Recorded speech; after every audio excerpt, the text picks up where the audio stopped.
আমাদের এলাকায় কোনো আলেম নেই, আমি জানতে চাই রাসূলুল্লাহ সাল্লামের কোন সুন্নাত চালু করলে তার ফায়দা কি? রাসূলুল্লাহ সাল্লাল্লাহু আলাইহি ওয়াসাল্লামের কোনো মৃত সুন্নত জীবিত করলে যে ব্যক্তি করবেন তিনি তো পাবেনই, আর এই সুন্নাতের উপরে যত মানুষ আমল করবে সবার সমপরিমাণ সওয়াব পাবেন। সর্বোচ্চ তিরমিজির একটা হাদিস আছে আনাস ইবনে মালিক রাদিয়াল্লাহু আনহু থেকে, সনদগত কিছু লোকাল আছে, তিরমিজি হাসান বলেছেন, মান আহিয়া সুন্নতি ফাকাদ আহাব্বানি ওয়া মান আহাব্বানি কানা মাই ফিল জান্নাহ। যে ব্যক্তি আমার সুন্নতকে জীবিত করবে, জীবন্ত করবে, সে আমারই মহব্বত করলো এবং আমার সাথেই সে জান্নাতে থাকবে। মুসলিম জাতির ঐক্য প্রতিষ্ঠায় খিলাফতের গুরুত্ব কি? খলিফার বায়াত ছাড়া জাহেলিয়াতের মৃত্যু, তবে তাই হলে বর্তমান খলিফা ইব্রাহিমকে বায়াত দিতে আমরা দেরি করছি কেন? মুসলিম জাতির ঐক্যের জন্য খেলাফত ব্যবস্থা খুবই ভয়ঙ্কর, কারণ কোরআন হাদিসে খেলাফতের কোনো কথা নেই যে খেলাফত দিয়ে ঐক্য হবে। মুসলমানদের যুগেই খেলাফত কয়েকটা ছিল, ঐক্য খেলাফতের মাধ্যমে প্রতিষ্ঠিত হয়নি। আর খলিফার বায়াতের কথা কোরআন হাদিসে কোথাও নেই, বায়াত আছে, খলিফা শব্দ নেই। বায়াত যে কোনো এলাকার যে রাষ্ট্রপ্রধান তার বায়াতেই হবে, খলিফার বায়াত হবে হাদিস শরীফে কোথাও নেই। আমির বলা হয়েছে, মান বলা হয়েছে। কাজেই 3 নম্বর কথা হলো, একজন নিজেকে খলিফা ঘোষণা করলেই যদি বলে আমি এখন খলিফা ঘোষণা করলাম, খলিফা হয়ে গেলাম নাকি? এই জন্য এই বিষয় খিলাফতের মাধ্যমে ঐক্য হয় কথাটা ঠিক নয়। খেলাফত একটা রাষ্ট্র ব্যবস্থা। খেলাফত একসময় তুর্কি খেলাফত ছিল, কোনো ঐক্য ছিল না, কয়েক ডজন রাষ্ট্র ছিল। আব্বাসীয় খেলাফতের সময় আবার আরেক খেলাফত ছিল, তো আন্দালুসের স্পেনের খেলাফত। মূল কথা হলো ঐক্য ইসলাম নির্দেশ দিয়েছে, অনৈক্য থাকবে। সহিহ বুখারী সহিহ মুসলিমের হাদিসে রাসূলুল্লাহ সাল্লাল্লাহু আলাইহি ওয়াসাল্লাম বারবার বলেছেন, আমি আল্লাহর কাছে দোয়া করলাম যে আল্লাহ আমাদের উম্মতকে তুমি অমুক অমুক বিপদ দিও না, আল্লাহ মেনে নিলেন।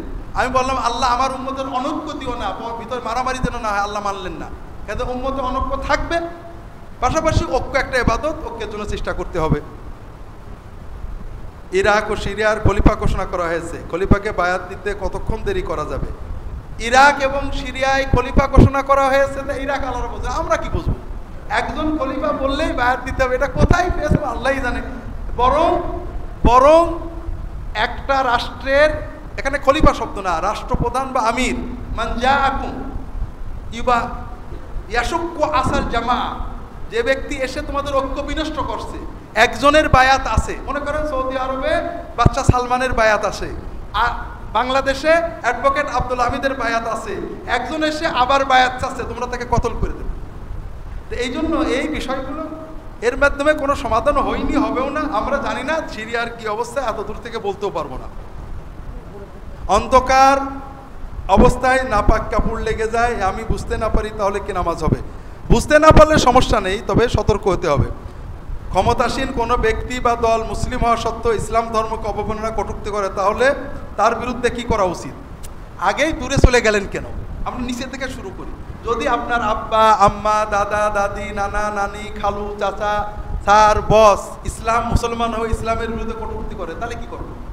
এত উপরে উঠলেন কেন? নিচে থেকে শুরু করি।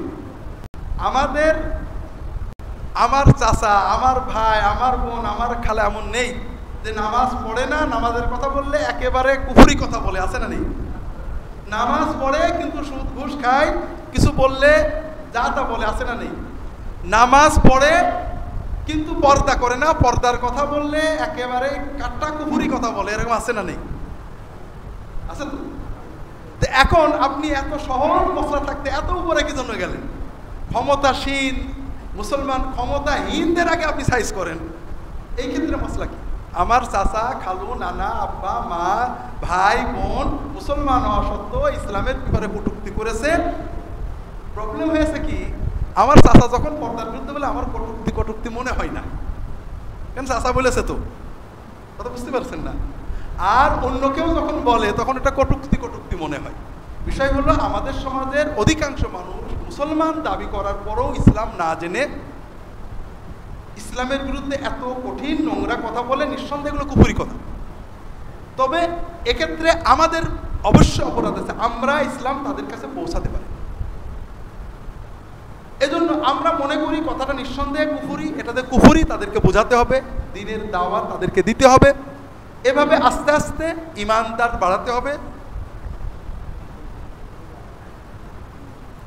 কোরআন হাদিস প্রতিষ্ঠার জন্য যারা চেষ্টা করে তাদেরকে যে অন্যায়ভাবে হত্যা করা হয়, তারা শহীদের মর্যাদা পাবে কি? কোরআন হাদিস প্রতিষ্ঠা করার জন্য যারা সুন্নাত পদ্ধতি চেষ্টা করে, এখন মুশকিল হলো কোরআন হাদিস প্রতিষ্ঠা করার জন্য আপনি সুন্নাত বিরোধী পদ্ধতিতে কাজ করছেন, এমন কাজ করেছেন যেটা আল্লাহ আল্লাহ রসুল আপনাকে হুকুম করেননি, আপনার ভুলে আপনি মরে গেলেন। যেমন মনে করেন আমি এখানে কোরআন সুন্নাহ প্রতিষ্ঠার জন্য দাওয়াত দিচ্ছি, একজন এসে মাথায় লাঠি মারলো, আমি মরে গেলাম, অবশ্যই আমি শহীদ। আমি কোরআন সুন্নাহ প্রতিষ্ঠার জন্য কাজ করছি, একজন বললো যে ভাই আপনারা দাওয়াত বন্ধ করে দেন, মনে করেন ডিসি সাহেব এসপি সাহেব এসে বললো ভাই এখনই প্রোগ্রাম বন্ধ করে দেন, আমি কি করবো বলেন? সুন্নত কি বলে? সুন্নত কি বলে? সুন্নত বলে প্রোগ্রাম বন্ধ করে দিয়ে আমার উপরে ফরজ। কারণ প্রশাসন রাষ্ট্র যদি এমন হুকুম দেয় যেটা ইসলামের হুকুমের সাথে কন্ট্রাডিক্টরি না, আমাকে মানতে হবে। এখন রাত 8:30 বা 9টা 9:30টার সময় আসুন্নাটার মসজিদে ওয়াজ করাটা ইসলামের নির্দেশ অনুযায়ী আমার জন্য ফরজ কিনা? আপনি বিষয়টা বুঝতে পেরেছেন? আপনারা মনে করেন না হ্যাঁ দিনের কথা বলা ফরজ, আরে দিনের কথা বলতে তো লোকটা নিষেধ করেনি, আমাকে নির্দিষ্ট স্থানে নির্দিষ্ট সময়ে কাজ করতে নিষেধ করেছে। কেউ যদি বলে মসজিদে নামাজ পড়ো না, আমি এরকম মানবো না। কিন্তু কেউ যদি বলে নামাজের পরে ওয়াজটা হবে না, নামাজের পরে আজকের মাগরিবের পরে ওয়াজটাকে ফরজ নাকি?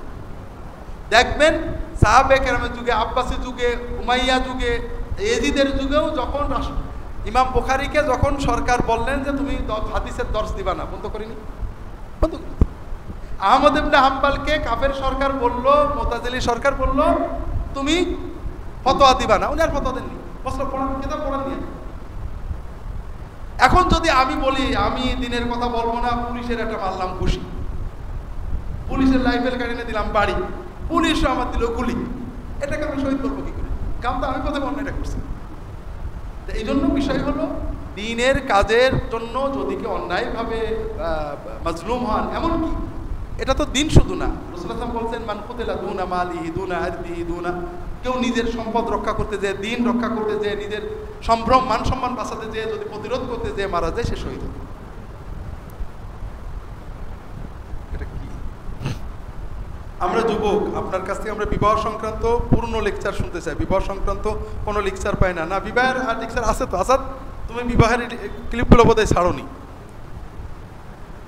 এলাকায় আমাদের একটা নিম গাছ আছে, সেই গাছে 7টা করে ডিম দেয়, সিজদা করে, আর এই গাছকে হিল্লি বাবার আস্তানা বলে, শরীয়তের বিধান জানতে চায়। মানুষ বলে আমরা গাছের কাছে চাই না, গাছের ওসিলা আল্লাহর কাছে চাই। হিন্দুরাও তো কালীর কাছে চায় না, দুর্গার কাছে না, কালীর ওসিলা দুর্গার ওসিলাই সৃষ্টিকর্তার কাছে চাই, ঠিক না? এর খুব সহজ, এটা একেবারে কাট্টা শির, ওই গাছটাকে কেটে ফেলা ফরজ। সমাজের মুরব্বীদের নিয়ে গাছটা কেটে ফেলতে হবে। লোকেরা বলবে গাছ কাটলে মরে, খুব ভালো কথা, ওরা বলবে গাছ কাটলে মরে যাবে, বলে দেখো আমরা গাছটা অর্ধেক কেটে যাবো, পুরো কাটবো না, যদি মরে যায় তোমরা ঠিক করে নিও, আর না বলি পরের দিন পুরো কেটে দেবো, ঠিক আছে না? যাই হোক, এটা শির, একেবারে শতভাগ দুর্গা পূজা, লক্ষ্মী পূজা, লাত মানাত পূজার মতোই শির। গাছের ওসিলায় আল্লাহর কাছে চাওয়াটাই শির। মনে করেন একজন মার কাছে দুধ চাবে, কিন্তু খালার কাছে, খালার ওসিলায় যায়, কি হবে? মায়ের মাতৃত্বে শের করা। ও বলতে চাচ্ছে আল্লাহ ভালো না, আল্লাহ সরাসরি চাইলে দেবে না, গাছের ওসিলা চাইলে দেবে। এইটাই তো, এই চিন্তাই তো শিরক, যে আল্লাহ আমার ভালো আল্লাহ না, আমি চাইলে দেবে না, গাছ বলে দিলি দেবে, এই চিন্তাটাই শিরক। কোরআন হাদিস প্রতিষ্ঠার জন্য এটা চলে গেছে। জুমার নামাজে দ্বিতীয় আজানের পর আজানের দোয়া পড়তে হবে কিনা, পড়াটাই সুন্নত। জুমার দিন ফরজ নামাজ, ফজর নামাজ না পড়লে জুমার নামাজ প্রথম কাতারে দাঁড়াতে পারবে কিনা? ফরজ নামাজ না, ফজর না পড়লে তো জুমাই পড়বে না। ফজর না পড়ে সে কেন জুমাই যাবে? হ্যাঁ, ফজর যদি কোনো কারণে কাজা হয়, ঘুম ভাঙার পরে অ্যাজ আর্লি অ্যাজ পসিবল একেবারে প্রথম চান্সে ফজরের নামাজটা পড়ে নিতে হবে। আর কাজা হওয়ার কারণে জুমার নামাজের প্রথম কাতারে দাঁড়ানোর কোনো সমস্যা নেই। আদমকে সিজদা করার কথা বলায় সকলেই সিজদা করলো, কিন্তু ইবলিস করিল না। ইবলিস কি কারণে ফেরেশতাদের সঙ্গে ছিল জানতে চাই। একজন বলছে মানে ফেরাউনের নানির নাম কি জানেন নাকি? তা আপনি কেমন বুঝবেন? কথা হলো ইবলিস কি কারণে ফেরেশতাদের সাথে ছিল আল্লাহ বলিনি। তা আমার ওটা নিয়ে চিন্তা করার দরকার। আল্লাহ বলছেন যে সবাই সেজদা করলে, ইবলিস করলো না, তার মানে ইবলিস ফেরেশতাদের কাছে ছিল, করলো না। কেন ছিল আল্লাহ বলেননি, কোনো সহিহ হাদিসে নেই। কাজে এইগুলো নিয়ে গবেষণা করা অর্থহীন। পীরের হাতে বায়াত না করলে জান্নাত পাওয়া যাবে না, জানতে চাই কিছু লোক। আসলে এইগুলো বারবারই আমাদের শুনতে হয়, খুবই কষ্ট লাগে। সেটা হলো, একটা হলো আপনারা জানেন টিভিতে অ্যাড বেশি না খবর বেশি? অ্যাড বেশি না? আপনার ভিটামিনের প্রশংসা করার পরে একটা ট্যাবলেট বলবে যে এই ট্যাবলেটের ভিতরে সব ভিটামিন আছে। আবার কেউ যারা চালাক বলে ভেজাল থেকে সাবধান, নকল থেকে সাবধান, আমাদের সিল দেখে নেবেন। এটা কি ভিটামিনের প্রসার না ওদের ওই ট্যাবলেটের প্রচার? এখন আমাদের সব হয়ে গেছে বিজ্ঞাপন। কেউ যদি মনে করে যে আল্লাহকে মাবুদ হিসেবে ধরেছে, নবীকে নবী হিসেবে ধরেছে, এরপরে আর কেউ না ধরলে সে জান্নাত পাবে না, সে এই চিন্তার কারণেই সে কাফের হয়ে যাবে। লা ইলাহা ইল্লাল্লাহু আমাদের ঈমান কি? লা ইলাহা ইল্লাল্লাহু মুহাম্মাদুর রাসূলুল্লাহ, পীর ওয়ালিউল্লাহ, শাইখ হুজ্জাতুল্লাহ, এগুলো আমরা বলি না? যে কথা ঈমানে নেই সেই কথা জান্নাতের জন্য লাগবে না। আমরা কি বলি? আমানতু বিল্লাহি ওয়া মালাইকাতিহি ওয়া কুতুবিহি ওয়া রুসুলিহি ওয়াল ইয়াউমিল আখিরি ওয়াল কদরি খাইরি ওয়া শাররিহি ওয়া পীরিহি ওয়া শাইখিহি ওয়া তরিকাতিহি ওয়া, আছে না? তো বড় কষ্ট লাগে। কেউ যদি বলে মাদ্রাসায় না পড়লে জান্নাত পাবে না, কেউ যদি বলে কি বলে, এগুলো একটা ভয়ঙ্কর গোমরাহি কথা। কথা কি বুঝতে পেরেছেন? এরপর আস্তে আস্তে বিষয়গুলো বলি। সব কথারই এপিটোপিট থাকে, লম্বা করলে দেরি হয়ে যায়, সংক্ষেপ করলে বিভ্রান্তি তৈরি হয়, খুবই মুশকিল। অনেক প্রশ্ন। পীর বলে কোনো জিনিস ইসলামে নেই। ইসলামে আছে নেককারদের সহবত। এই সহবতের মানে মুরিদ হওয়া নয়, কাছে যাওয়া, বসা, ফায়দা নেওয়া। এটা সুন্নাহসম্মত গুরুত্বপূর্ণ ইবাদত। পীর মুরিদি যখন এই সোহবতের জন্য চালু হয়েছে, মুজাদ্দেদ আলফেসানি, শাহ উলিউল্লাহ মুহাদ্দিস দেলভী, আশরাফ আলী থানভী, ফুরফুর আবু বকর সিদ্দিকী রাহিমাহুল্লাহ তাআলা আজমাইন, তারা সবাই বলেছেন পীরের মুরিদ হওয়া ফরজ নয়, ওয়াজিব নয়, কিছুই নয়। এটা একটা সুন্নাহ নির্দেশে মুস্তাহাব, সোহবত গ্রহণ করা। তাদের বই আছে। দ্বিতীয়ত, পীরের কাছে কেন যাবেন? পীরের কাছে যাবেন নেককারের সোহবতে থেকে দ্বীনের জজবা তৈরির জন্য, দ্বীন শেখার জন্য। যদি কেউ মনে করে পীর মাধ্যম, পীর না হলে আল্লাহ পাওয়া যাবে না, এই চিন্তার কারণে সে মুশরিক, কাফের, তার ভিতরে কোনো ঈমান নেই। যদি কেউ মনে করে পীর জান্নাতে নিয়ে যাবে, তার ঈমান নষ্ট হয়ে যাবে। আপনার আমল জান্নাতে নেবে, পীর আপনাকে আমল শেখানোর জন্য সহায়ক। জান্নাত কার ভাই? পীর সাহেবদের। আল্লাহ তো পীর সাহেবদের লিস্ট দিয়েছেন। যে পীরের কাছে যে জান্নাত লিজ, ওই জান্নাতে যাবে। How can we achieve the unity between the Hanafi brothers and the Ahle Hadith brothers under the banner of Islam? How should we convince the Alim and both group to be united? একজন অনলাইনে প্রশ্ন করেছেন। বিষয়টা হলো আমরা কিভাবে হানাফি সালাফি এক হতে পারি। আমার ব্যাপারে আলোচনা আছে। এক মানে কি? ঐক্য মানে অন্তরের ভালোবাসা। আল্লাহ কোরআনে বলেছেন, আমি লম্বা বলবো না, আগে আপনাদের কিন্তু বলেছি। সেটা হলো আমাদের এক হওয়া খুবই সহজ। প্রত্যেকে নিজের মতটাকে হক বলার পাশাপাশি ভিন্ন মতকে ভালোবেসে ফেলবে। বিষয়টা বোঝেন। আমি মাঝে মাঝে তালবে ইলমদের বলি, আপনাদেরও বলি, একজন আহলে হাদিস আলেম আর একজন আহলে হাদিসের আলেমের বিরুদ্ধে বই লেখে, লেখে না? ভিন্ন মত আছে না? কিন্তু যখন লেখে অত্যন্ত সম্মানের সাথে, বেশ একটা বিরুদ্ধে লেখে, কিন্তু গালাগালি করে না। একজন কওমি আলেম আর একজন কওমি আলেমের মতের বিরুদ্ধে বই লেখে, ফতোয়া দেয়, কিন্তু গালাগালি করে না, কারণ অন্তরে একটা শ্রদ্ধাবোধ আছে। একজন জামাত ইসলামের আলেম একজন জামাত ইসলামের আলেমের সাথে ভিন্ন মত আছে, কিন্তু গালাগালি করে না। একজন আওয়ামী লীগের নেতা আর একজন আওয়ামী লীগের নেতার বিরুদ্ধে বলে, কিন্তু গালাগালি করে না। বিএনপির নেতার বিরুদ্ধে যে কায়দায় বলে, আওয়ামী লীগের সেই কায়দায় বলে না। ঠিক আছে না? আমরা যদি এইরকম প্রত্যেক দলেরই আমরা যদি এই কওমি, আহলে হাদিস, হানাফি, সালাফি এগুলো বাদ দিয়ে ওই জায়গাটায় মুহাম্মদ সাল্লাল্লাহু আলাইহি ওয়াসাল্লামকে বসাই দিই, তাহলে কেমন হয়? অর্থাৎ একজন মানুষ যতক্ষণ মুসলমান, কোরআন সুন্নাহ স্বীকার করছে, শরিয়া পালনের পক্ষে আছে, সে আমার ভাই। আমি তার মতের বিরোধিতা করব, কিন্তু তার প্রতি আমি ঘৃণা প্রকাশ করব না, তার ইমানকে অবমূল্যায়ন করব না, তার প্রতি আমি খারাপ ধারণাই করব না। আমি মনে করি তিনি যে আমার সাথে বিরোধিতা করেন তার ইজতিহাদের ভুল, এটা তিনি আন্তরিক এখলাস, তার এখলাসে ঢুকবো না। এই শ্রদ্ধাবোধ এবং ভিন্নমত যেটা হাদিসে আছে, এটাকে মেনে নেওয়ার প্রবণতা প্রত্যেকেই যদি অন্তরে তৈরি করতে পারি, তাহলে আমাদের সব মিটে যায়। সাহাবীদের যুগে এটাই ছিল। শাহজালাল, শাহপরানের মাজার জিয়ারত করার উদ্দেশ্যে যাওয়া যাবে কিনা? মাজার কথাটা তো সুন্নত না, কবর। কবর জিয়ারত মুস্তাহাব ইবাদত। তবে জিয়ারতের উদ্দেশ্য কি? উদ্দেশ্য হলো নিজের মৃত্যুর কথা স্মরণ করা, মাইয়াতকে সালাম দেওয়া। কেউ যদি কবর জিয়ারত করে এই উদ্দেশ্যে করে যে কবরের পাশে দাঁড়িয়ে দোয়া করলে বোধহয় আল্লাহ তাড়াতাড়ি শুনবে, তাহলে তার ঈমান নষ্ট হয়ে গেল। কারণ আল্লাহ বলেছেন, ওয়াইদা সাআলাকা ইবাদি আন্নী ফাইন্নী কারীবুন উজিবু দাওয়াতাদ দাঈ ইযা দাআন। আমার বান্দারা যখন আমার কথা জিজ্ঞাসা করে, আমি বান্দার কাছে আছি, বান্দা যেখানে যে অবস্থায় দোয়া করবে আমি শুনব। আপনি বলবেন না, আল্লাহ এই কথা বলেছে, তবে অমুক কবরের পাশে দাঁড়ায় করলে আল্লাহ তাড়াতাড়ি শুনবে। এটাকে আল্লাহর আয়াত বিশ্বাস করা হলো নাকি? দ্বিতীয় আছে, কোনো হাদিসে নেই যে রাসূল সাল্লাল্লাহু আলাইহি ওয়াসাল্লাম বলেছেন কারোর কবরের পাশে দাঁড়িয়ে দোয়া করলে আল্লাহ তাড়াতাড়ি শুনবে। এই জন্য জিয়ারত, আর যদি কেউ মনে করে আমি যে কবরে যিনি আছেন তার কাছে যাব, তার কাছে বলবো যে হুজুর, তাহলে এটা পুরো শিরক। আপনারা জানেন আমরা হানাফি সমাজের মানুষ, আমরা নামাজ পড়ি, রোজা করি, কোরবানি করি, তারপরও আমাদের বিদআতি বলে কতিপয় আহলে হাদিস ভাইরা, এবং বিদআতিদের জলসায় দাওয়াত করা যাবে না, বক্তা এসে তারা এক কথা বলে, এটা বাড়াবাড়ি। হানাফিদের বেদাতি বলা আর আহলে হাদিসদের কি জন্য বলে আছে, আরেকটা আছে হেদাতি না কি জন্য বলে, আমি হ্যাঁ হেদাতি, এই গালাগালি আল্লাহ নিষেধ করেছে। কোনো মাযহাবের সাথে বেদাত নেই। বেদাত হলো মানুষ বেদাতিরা বানায়, কাজে হানাফিরা বেদাত নয়। হানাফিদের ভিতরে বেদাতি আছে, শাফিঈদের ভিতরে আছে, হাম্বলীদের ভিতরে আছে, আহলে হাদিসদের ভিতরেও আছে। আমার এক সৌদি বন্ধু আসছে বাংলাদেশে বেড়াতে, এক রিক্সাওয়ালা পাগড়ি মাথায় দিয়ে রিক্সা চালাচ্ছে। বলে যে এটা কি কোনো আহলে হাদিস সালাফি? বলে না না, সালাফিরা পাগড়ি পরে না, ও দাড়ি কাটাও সালাফি আছে। হ্যাঁ, দাড়ি কাটা সালাফি আছে?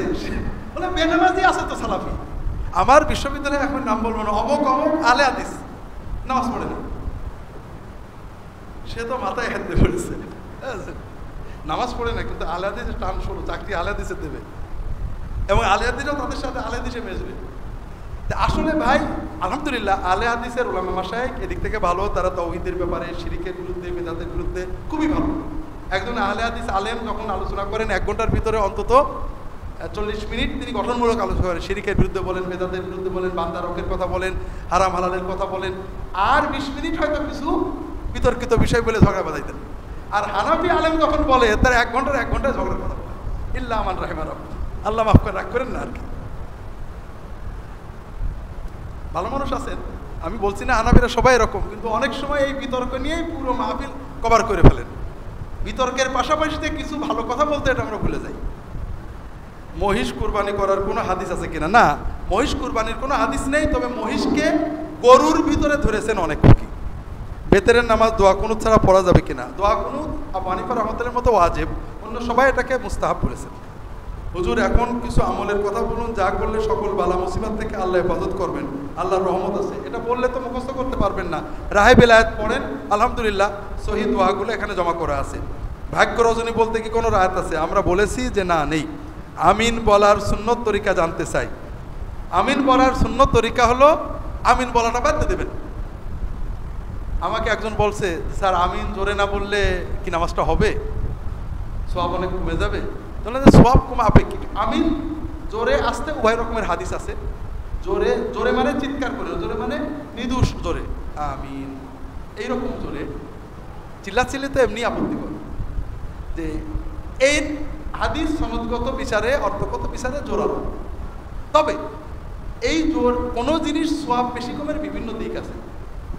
আপনি আমিন বললেন, আমিন বলাটা একটা মুস্তাহাব, এর একটু জোর বলা মুস্তাহাবের মুস্তাহাব। মনে করেন 5 পয়েন্ট সওয়াব, 1 পয়েন্ট সওয়াব হবে। কিন্তু যেখানে আপনি আছেন সেখানে আমিন বললে 5 জন নামাজের মনোযোগ নষ্ট হবে। এখন আপনি যে নিয়ত করেন আল্লাহ মুসল্লিদের মনোযোগ প্রশান্তি রাখার জন্য আমি আসতে বললাম, এই নিয়তের সওয়াব আছে না নেই? এটাও একটা ভালো নিয়ত। কখন কখন আবু হানিফা ও কখন কখন শাফিঈর মত গ্রহণ করা যাবে কিনা, কি কায়দায় করবেন? বুঝে শুনে আপনি আলেম মানুষ দলিল আলদা বোঝেন তাহলে হবে। আর যদি বোঝেন না আন্দাজে করেন তাহলে তো আপনি তো আপনার প্রবৃত্তি পছন্দের ইবাদত করলেন। বিয়েতে মেয়ের ক্ষেত্রে শুধু কুফু জরুরি না ছেলের ক্ষেত্রে? কুফু মানেই তো ছেলে এবং মেয়ের সমন্বয়। কোন বিষয়ে কুফু দেখতে হবে? কুফু আপনারা বোঝেননি, ছেলে মেয়েদের সামাজিক পারিবারিক সমতা দেখতে হবে। এটা ফরজ নয়, তবে এটা দেখা উচিত, নইলে বিয়ের পরে সমস্যা হয়। আল্লাহ এত বড় সূরা আস-সাফ, এই ইমানদার লোকেরা তোমাদের সেই ব্যবসার কথা বলবো। প্রশ্ন, আল্লাহ ইমানদারকে ইমান আনতে বলছে কেন? আর আল্লাহর পথগুলো কি কি? একটাই থাক, ইমানদারদের আল্লাহ ইমান অনেক জায়গায় আনতে বলেছে। ইমানদারদের প্রতিনিয়ত ইমানকে, এমন না ইমান তো পইতে পড়লে একবারে হয়ে যায় না, ইমান তো প্রতিদিনই নিয়মিত রাখতে হয় যাতে নষ্ট না হয়। হাদিসে বর্ণিত মেয়ের যে 4টি গুণের কারণে থেকে বিয়ে করে তাদের দিনদারিতাকে প্রাধান্য দেওয়ার সাথে অন্য গুণগুলো দেখার গুরুত্ব কতটুকু? অন্য গুণগুলো দেখতে হবে, সৌন্দর্য দেখতে হবে, পারিবারিক সম্মান সম্পদ, তবে ওখানে কিছুটা হলে ছাড় দিতে হবে, কিন্তু দিনদারির ক্ষেত্রে ছাড় দেওয়া যাবে না। তবে দেখা যায় 100% দিনদারি দিতে গেলে ওইগুলো 50% পাওয়া যাচ্ছে, নিতে হবে। রাসূলুল্লাহ সাল্লাল্লাহু আলাইহি ওয়াসাল্লাম একভাবে নামাজ আদায় করতেন, তবে বিভিন্ন মাযহাবের মধ্যে পার্থক্য কেন? এটা প্রথমেই তো আপনি ভুল করলেন। নবীজি যে একভাবে আদায় করতেন এটা আপনি কোথায় পেয়েছেন? আমরা তো দেখছি নবীজি বিভিন্নভাবে করতেন, বিভিন্ন হাদিসে বিভিন্ন রকম আছে। ফরজের ভিতরে কোনো পার্থক্য নেই, নফল মুস্তাহাবগুলো বিভিন্নভাবে আছে, সহিহ হাদিসে পাওয়া যাচ্ছে। তা আপনি উল্টো করবেন কেন?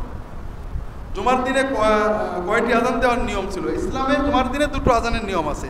রাসূলুল্লাহ সাল্লাল্লাহু আলাইহি ওয়াসাল্লাম একটা ছিল, ওসমান রাদিয়াল্লাহু তাআলা আনহুর সময় থেকে 2টো আছে। আল্লাহ কি নিরাকার এ সম্পর্কে প্রমাণসহ উত্তর চাই। প্রমাণসহ উত্তর আপনি আমার আলফিকুল আকবারে পাবেন, আমি প্রমাণসহ উত্তর দিতে পারবো না। মূল কথা হলো আকার নিরাকার বাংলা কথা। আকার মানে কি?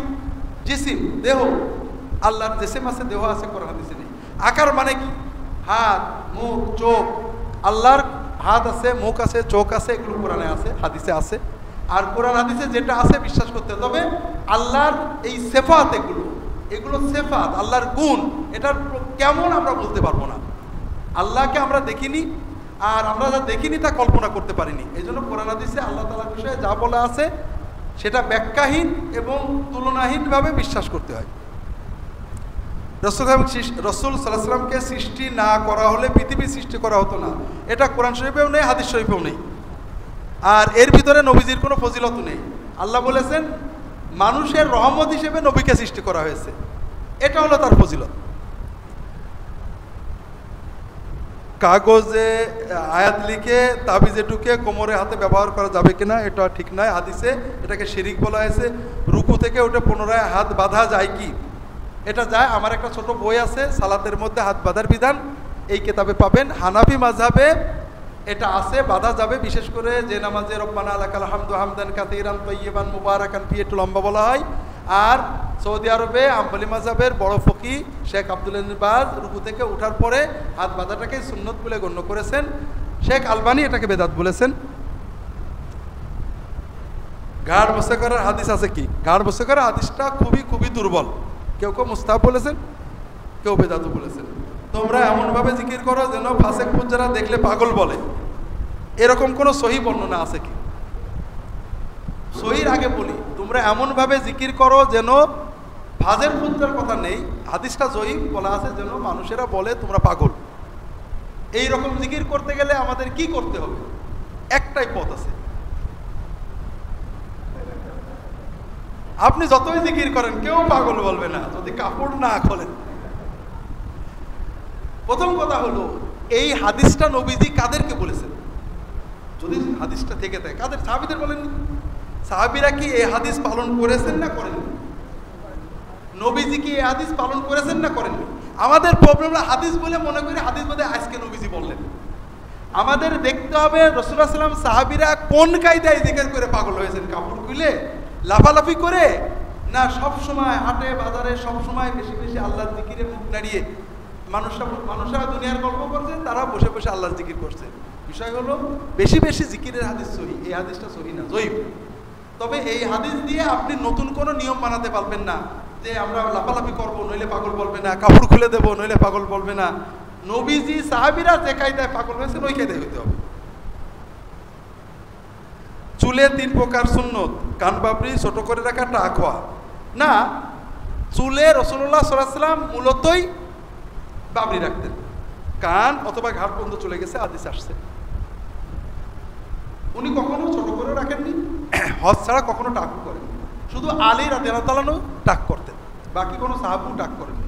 এই জন্য সুন্নত মূলত বাবরি রাখা, বাকি সবই জায়েজ। টাক করা অনেক সাহাবী যেটা আলী রাদিয়াল্লাহু করেছেন এটা আওলা বিল জাওয়াজ। এছাড়া ছোট রাখা যায়, চুল যে কোনোভাবে কাটা যেতে পারে, শুধু নবীজি যেটা নিষেধ করেছেন মাথার কিছু অংশ টাক করে কিছু অংশে রেখে দেওয়া, এটা না যায়, বাকি যে কোনোভাবে কাটতে পারে। আল্লাহর রাস্তায় বেরিয়ে 1 টাকা খরচ করলে 1 লক্ষ টাকা সওয়াব। প্রথম কথা, আল্লাহর রাস্তায় বেরোনো মানে কি? আল্লাহর রাস্তায় বেরোনো জিহাদে যাওয়া, আল্লাহর রাস্তায় দাওয়াতে যাওয়া, শুধু তাই না। হাদিস সহিহ হাদিস, তাবারানির হাদিস, কেউ যদি বাবা মার জন্য উপার্জন করতে, রিক্সা চালাতে, জন খাটতে, চাকরি করতে বেরোয়, সেও আল্লাহর রাস্তায় আছে। কেউ যদি বউয়ের জন্য উপার্জন করতে রাস্তায় বেরোয়, সেও আল্লাহর রাস্তায় আছে। সহিহ হাদিস। এখন সকালে একজন বউয়ের জন্য শাড়ি কিনতে বেরোইছে, সে 5 টাকা দিল, তার 7 কোটি সওয়াব হবে নাকি? এই জন্য এই যে কথাগুলো বলা আমি জানি, এই কথাগুলো এইভাবে হাদিস শরীফে আসেনি। কিছু জয়ীফ হাদিস, কিছু নিজেদের যোগ বিয়োগ করতে হয় না। আমার হাদিসের নামে জালিয়াতিতে বিষয়গুলো পাবেন। গ্রামে একটি মাদ্রাসা প্রতিষ্ঠা করা হয়, কয়েক বছর চলে, বর্তমানে বন্ধ হয়ে গেছে। যারা জমিদান করেছিল শর্ত মোতাবেক ফিরিয়ে নিয়েছে। এখন কিছু ইট ও টিন রয়েছে, এটা মসজিদে দেওয়া যাবে কি? হ্যাঁ, মসজিদে দেওয়া যাবে। সূরা হাশরের শেষ 3 আয়াত পড়লে সন্ধ্যা পর্যন্ত 70,000 ফেরেশতা দোয়া করে। হাদিসটা সহিহ কিনা? হাদিসটা দুর্বল, তবে একটা সহিহ হাদিস বলতে ভুলে গেছি, এটা সহিহ। রাসূলুল্লাহ বলছেন, যদি কেউ সকালবেলায় জোহরের আগে, গুদওয়া, কেউ যদি জোহরের আগে সকাল অংশে একটা অসুস্থ মানুষকে দেখতে যায়, সন্ধ্যা পর্যন্ত 70,000 ফেরেশতা তার জন্য দোয়া করে। কাজে এটা করেন। as-salatu mi'rajul mu'minin, নামাজ হলো মুমিনের মিরাজ। এটা হাদিস না, এটা যুবকদের প্রশ্ন যেটা প্রশ্ন করেছো, এটার বিধান হলো, এটা মূলত ফকিরা হারাম বলেছেন, তবে বিশেষ ওজরে অন্য পাপের ভয় থাকলে আশা করা যায় মাযুর হবে, সমস্যা নেই। পীর মারা যাবার পর স্বপ্নে আসে এবং দিক নির্দেশনা দেয়, কিভাবে সম্ভব? খুবই সম্ভব। আমি তো প্রথমে বলেছি, আপনাদের কয়টা গল্প বলেছি না? হ্যাঁ, আগে গল্পগুলো বলি। রামকৃষ্ণ পরমহংস তিনি যখন সাধনা করতেন, মা কালী স্বয়ং তার কাছে চলে আসতেন। আপনারা বিশ্বাস করছেন না? আপনাকে দেখাই দেওয়া যাবে।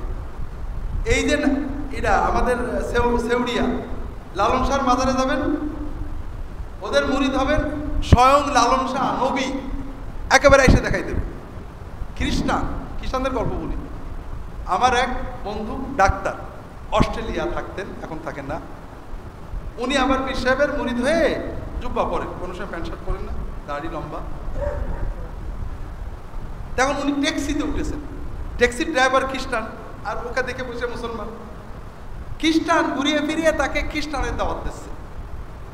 আর আমার ওই বন্ধু আবার ওই সময় আহমদ দিদাদের সব বই পড়ে শেষ করেছে, তিনি খ্রিস্টানদের সব খণ্ডন করছে।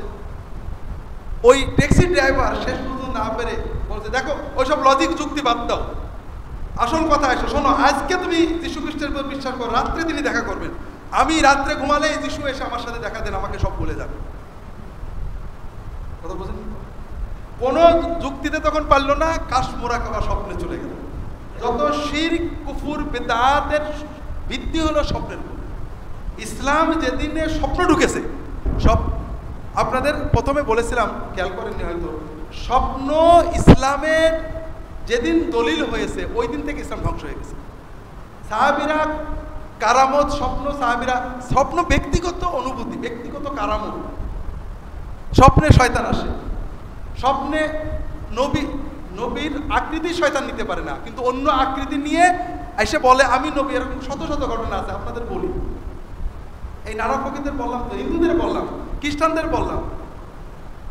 আমার এক বন্ধু, তার ভাই হয়ে গিয়েছে নাড়ার ফকির, নামাজ কালাম পড়ে না, সবে কদরের রাত্রিতে গান বাজনা বাজিয়ে জিকির করেছে।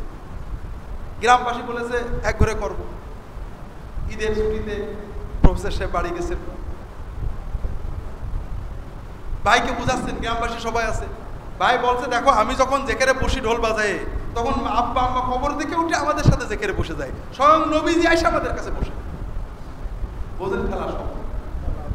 স্বপ্ন হলো শয়তানের বড় দরজা। এই জন্য স্বপ্নে কেউ যদি মনে করে মুহাম্মদুর রাসূলুল্লাহ সাল্লাল্লাহু আলাইহি ওয়াসাল্লামের কোরআন এবং সুন্নাহ এইটার পরে আর কোনো স্বপ্ন লাগবে, কাশফ লাগবে, মোরাকাবা লাগবে কারোর কাছে, তাহলে তো আমার ঈমান থাকলো না। আমরা ঈমান আনছি কি বলে? লা ইলাহা ইল্লাল্লাহু মুহাম্মাদুর রাসূলুল্লাহ ওয়া আল পীরু হুজ্জাতুল্লাহ। তিনটা না আমাদের ঈমান। আমাদের আল্লাহ এবং রসুল এবং আল্লাহ রসুলের জন্য কোরআন এবং সুন্নাহ, এর বাইরে কিছুই লাগবে। পীর থাকবে, আলেম থাকবে, উস্তাদ থাকবে, মৌলানা থাকবে, তাদের কাছে যাব, পরামর্শ নেব, কোরআন হাদিসে বিচার করব। এক ওয়াক্ত নামাজ পড়ে সর্বক্ষণ জিকির করে, এদের কি বিধান? খুবই ভালো বিধান। সর্বক্ষণ ঘুম এঁকে থাকে, এক ওয়াক্ত নাকে একটু আতর মাখে, এটা কেমন হলো? কি ভয়ঙ্কর কথা। প্রথম কথা, এই চিন্তা যারা করেন তাদের ঈমান থাকে না, অনেকে বুঝতে পারেন না। আমাদের ঈমান আনছি কি বলে? লা ইলাহা ইল্লাল্লাহু মুহাম্মাদুর রাসূলুল্লাহ। ইবাদত করব কার তরিকায়? মুহাম্মদ সাল্লাল্লাহু আলাইহি ওয়াসাল্লাম। মুহাম্মদ সাল্লাল্লাহু আলাইহি ওয়াসাল্লাম কি 2 ওয়াক্ত নামাজ পড়তেন আর বাকি সময় জিকির করতেন, না 5 ওয়াক্ত নামাজ পড়তেন? কেউ যদি মনে করে কোনো মানুষ মুহাম্মদ সাল্লাল্লাহু আলাইহি ওয়াসাল্লামের ব্যতিক্রম সুরে জান্নাতে যাবে, সেই ইমানদার না, সে মুহাম্মদের ঈমান আনতে পারে। এখানে তাদের ঈমানই তো আসেনি। আমার মডেল কি? আমার অরিজিনাল পীর কে? আমার শেখ কে? আমার উস্তাদ কে? আমার মুর্শিদ কে? আমার রাসূল কে? মুহাম্মদ সাল্লাল্লাহু আলাইহি ওয়াসাল্লাম। অনেকে বলে যে মারেফত হয়ে গেলে আর নামাজ লাগে না, এই ব্যক্তি একেবারে শতভাগই কাফের। মুহাম্মদ সাল্লাল্লাহু আলাইহি ওয়াসাল্লাম মারেফত হয়েছিল কিনা? নবুয়াতের মাধ্যমে তার মারেফতের কামাল হয়েছিল না তিনি মারেফত ছিল না? মুহাম্মদ সাল্লাল্লাহু আলাইহি ওয়াসাল্লামের মারেফতের কামাল পূর্ণতার পরও তিনি নামাজ পড়েছেন কি পড়েননি? কেউ যদি মনে করে আমার মারেফত মুহাম্মদ সাল্লাল্লাহু আলাইহি ওয়াসাল্লামের চেয়ে বেশি, সে কি ইমানদার থাকে নাকি? কেউ মনে করে আমি মনে, ওরা বলে হুজুরে কলব হাজির করে নামাজ পড়ি, এও কাফের। মুহাম্মদ সাল্লাল্লাহু আলাইহি ওয়াসাল্লাম কি কলব হাজির করে শুধু নামাজ পড়েছেন, না 5 ওয়াক্ত নামাজে দাঁড়িয়ে কলব হাজির করে নামাজ পড়েছেন? তো এই জন্য মূল কথা হলো ভাইরা, আল্লাহর রাস্তে বলি, আল্লাহ আমাদের জন্য দিনটাকে সহজ করেছে। আমরা আলো পেয়ে গেছি, লা ইলাহা ইল্লাল্লাহু মুহাম্মাদুর রাসূলুল্লাহ। আল্লাহ ইবাদত করব মুহাম্মদ সাল্লাল্লাহু আলাইহি ওয়াসাল্লাম তরিকায়। কাজে আর অন্ধকারে দেন না। মানুষ প্রত্যেকে স্বার্থপর, আমি স্বার্থপর, প্রত্যেক। একমাত্র আপনাকে ভালোবেসেছেন আল্লাহ, তার নবী মুহাম্মদ সাল্লাল্লাহু আলাইহি ওয়াসাল্লাম। তার কাছে যান, তার কথা বল, আর মাঝখানে কাউকে ধরেন না। যাকেই যাবেন মুহাম্মদ সাল্লাল্লাহু আলাইহি ওয়াসাল্লাম দিয়ে বিচার করে নেবেন, কাউকে দিয়ে নবীকে বিচার করবেন না। এই জন্য জিকিরের সবচেয়ে ফরজ পদ্ধতি হলো নামাজ। এই জন্য নামাজ সবচেয়ে বড় জিকির, ফরজ জিকির। আপনি যদি প্রতিদিন সারাদিন রাত বাদাম খান, ঘি খান, কিন্তু ভাত তরকারি খান না, সুস্থ হয়ে যাবেন না? ঘির ভিটামিন বেশি না ভাত তরকারি? পুঁই শাক, পালং শাক, উস্তে, করল্লা, এগুলোর ভিটামিন বেশি না ঘির ভিটামিন বেশি? বাদাম প্রতিদিন সারাদিন বাদাম খাচ্ছেন, কিন্তু 3 ওয়াক্ত নিয়মিত খান না, মাঝে সাথে 1 ওয়াক্ত খান, আপনি তো তাগড়াই জওয়ান হয়ে যাবেন। কি হবে? মরণ তাড়াতাড়ি।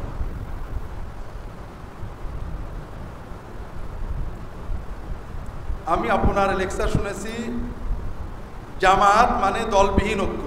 এই কথা কোরআন সুন্নাহর আলোকে বললে অনেকে ভুল বুঝে গেলে আলু হুজুর বলে, করণীয় কি? আমরা আলু হুজুর আর গোলালু হুজুর বললে আমাদের সমস্যাটা কি? আমাদের কথা হলো কোনো কাজ কোরআন সুন্নাহর প্রমাণ করতে হবে। সাহাবীদের ভিতরে কয়টা দল ছিল? কয়টা দল ছিল? ইমামদের তাবেঈনদের যুগে ইসলামী দলগুলোর আমির, সেক্রেটারি, জেনারেল সেক্রেটারি কে ছিলেন বলেন না? এই যে দল, জামাত মানে দল, এর চেয়ে বড় গোমরাহি নেই। জামাত মানে ঐক্য। হ্যাঁ, আমরা 5 জনে কাজ করছি, কাদের জন্য একটা গ্রুপ বানাইছি, সভাপতি, সেক্রেটারি, এটা সমস্যা নেই, কিন্তু এটা দিন না, এটা কর্ম, দিন পালনের উপকরণ। দিন হলো অন্তরের ভিতরে সকল মুসলমানের ভালোবাসা, মহব্বত। এখন এটা খুব বাস্তব। আপনি যখন বলবেন কোরআনের কথা, সুন্নাতের কথা, যারই পছন্দ হবে না সে গাল দেবে, কিন্তু গালে তো কিছু করার নেই। কথা হলো আপনি কোরআন সুন্নাতে বিষয়টা বুঝিয়ে দেন। নামাজের জামাতে পায়ে পায়ে, কাঁধে কাঁধে লেগে নামাজ আদায় করার নিয়ম আছে কি? হাদিস শরীফে আসছে, রাসূলুল্লাহ সাল্লাল্লাহু আলাইহি ওয়াসাল্লাম হাত্তা কানা আহাদুনা ইউলজিকু কাবাহু বিকাবিহি ওয়া রুকবাতাহু বিরুকবাতিহি ওয়া কাতিবুহু বিকাতিবিহি। সাহাবীরা যখন নামাজ দাঁড়াতেন, নবীজি গণ হয়ে বলতে পারতেন, এমনকি তারা পায়ের গোড়া টাকনু, পায়ের যে হাড়, উঁচু হাড়, টাকনু, টাকনুর সাথে টাকনু, হাঁটুর সাথে হাঁটু এবং কাঁধের সাথে কাঁধ মিলিয়ে দাঁড়াতেন। এর মানে কি? এখন যদি আপনি দাঁড়ান, সাধারণত অনেকের টাকনুর সাথে টাকনু মিলানো যায় না, কারণ টাকনু একটু গর্ত থাকে, গোড়ালে একটু, সেক্ষেত্রে আপনার পাটা এমন করে লাগে। এরপরে যদি আপনি টাকনুর সাথে টাকনু মিলান, হাঁটুর সাথে হাঁটু মিলান, গায়ের সাথে গা মিলানো করছো, গায়ের ভিতরে চলে যাবে, বিশেষ করে আমরা যারা মোটা, ছোটরা পারবে। উলামায়ে কেরাম এটা 2 ভাবে ব্যাখ্যা করেছেন। একটা হলো আক্ষরিক, কেউ কেউ চেষ্টা করে একটু পা পাক করে ঠিক পায়ের সাথে পা, হাঁটুর সাথে হাঁটু, কাঁধের সাথে কাঁধ মিলিয়ে দাঁড়ানোর চেষ্টা করে। এটা সাধারণত খুবই কঠিন, একটু মোটা হলে আর পারা যায় না, হাঁটু মেলে না। আর একটা হলো তারা বলেন, এটাই অধিকাংশ ফকি বলেছেন, সৌদি আরবের অনেক বাকর আবু যায়েদ, তার একটা বই আছে ব্যাপারে, বলছেন এটা মানে যথাসম্ভব কাছে দাঁড়ানো, যেন মনে হলো মিলে গেল। অর্থাৎ পা যত সম্ভব কাছে হবে, হাঁটু যত সম্ভব কাছে হবে, অন্তত কাঁধ মিলে যাবে, কাঁধের সাথে কাঁধ মিলে যাবে।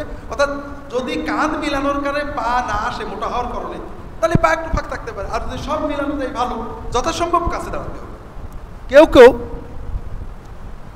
ওরে আল্লাহ, আজকে প্রশ্ন অনেক বেশি হয়ে গেছে, কিছু প্রশ্ন শর্ট করতে হবে, দেরি করা দেওয়া, আমরা 15 মিনিটের ভিতরে এটা শেষ করে দেবো।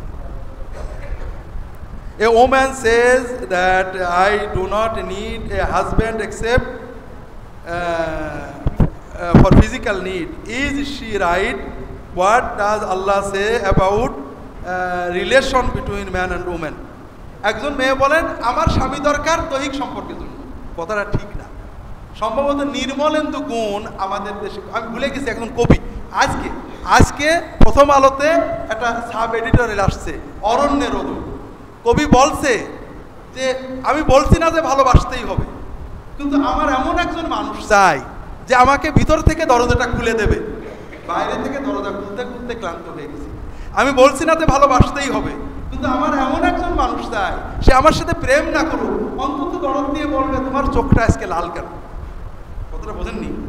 মানুষের সাথে মানুষের, নারী পুরুষের সম্পর্ক শুধু দৈহিক সম্পর্ক না, এটা একটা মমতা, এটা হিউম্যান নিড।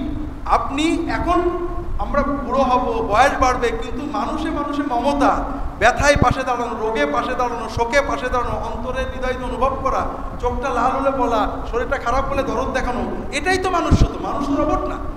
আর এই মানবীয় অনুভূতিগুলো দাম্পত্য জীবনের মাধ্যমে পূর্ণ হয়, এর বাইরে হয় না। এই জন্য ইসলাম দাম্পত্য জীবনকে এত গুরুত্ব দিয়েছে।